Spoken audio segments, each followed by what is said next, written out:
Good morning, Roland. Here is your 539S sitting on my 48 flathead. Testing and adjustment went real well. Very pleased. Look down inside. See, it's all nice and dry. Let's go ahead and fire it up.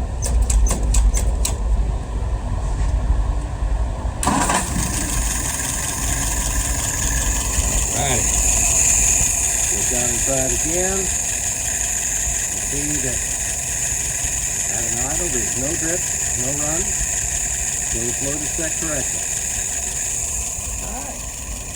Go ahead and look at some numbers. Idle RPM, a little over 600.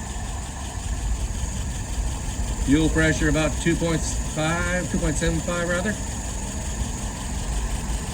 Vacuum is fairly steady at 23. Very nice. And my dwell just a little bit high. It's at 43 and change. That's okay, I can fix that.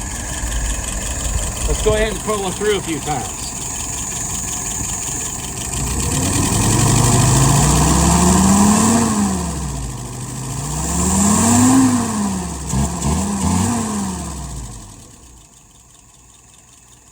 Alrighty. Yes, sir. Happy with that one. I think you will be too. Alrighty then. Thank you.